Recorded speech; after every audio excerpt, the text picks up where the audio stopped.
We are back with Congressman Jim Himes, Miles, David, Claire, joining our conversation, the host of the Independent Americans podcast, founder of Iraq and Afghanistan Veterans of America, Paul Rieckhoff is here. Paul, I know you are juggling family and life and work. Thank you for joining us as this story broke.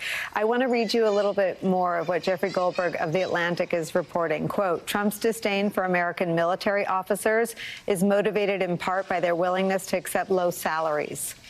Once, after a White House briefing given by the then chairman of the Joint Chiefs of Staff, General Joseph Dunford, Trump said to aides, quote, that guy is smart. Why did he join the military?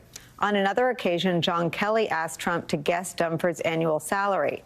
The president's answer, $5 million. Dunford's actual salary was less than $200,000.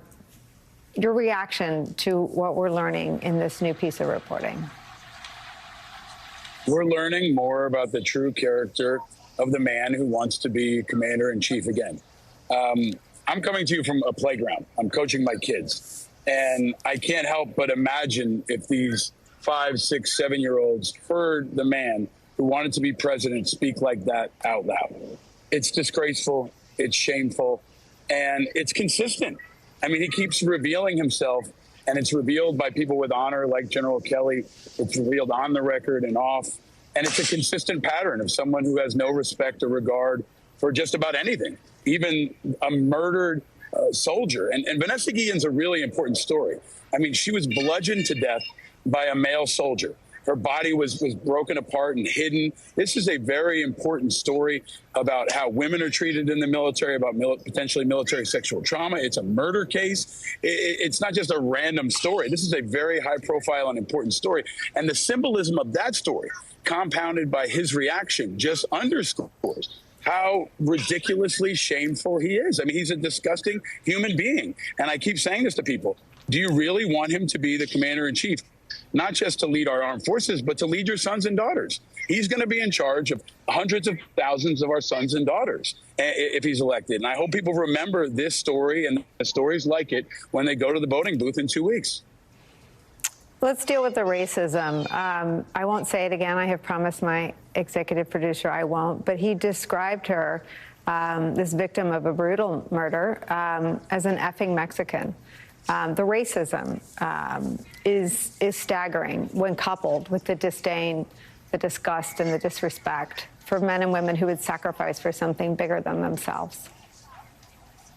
And it's also consistent. I mean, this is the man who wants to lead the most diverse military on the planet.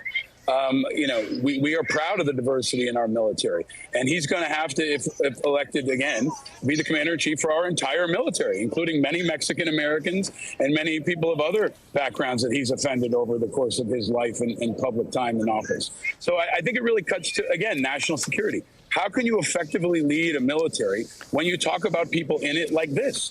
I continue to say that he's more than a political story. He's a national security threat. This has our enemies celebrating. And if I'm Putin, I'm saying, yeah, this is exactly the kind of guy I'd love to be sitting on the other side of the table. He can't even get his own military together and respect his own people, much less align them to defeat us in Eastern Europe. So I think it really cuts to that core group of independent Americans, especially, that Kamala Harris is trying to reach. And I think this is her most effective argument. You may not like me, but look at him. He is so much worse, and he's a disgusting human being. And we have to think not only are our enemies watching, our children are watching. They're walking around right behind me, and I'm glad they can't hear you read that article and the quotes from it. Paul Rieckhoff, I'm sorry to interrupt the most important thing any of us have the privilege of doing, spending time with our kids. And I promise it's safe now. I won't say it again. But thank you very much for hopping on and joining us. Really grateful to get to talk to you about it. Thank you guys for covering it. David Jolly.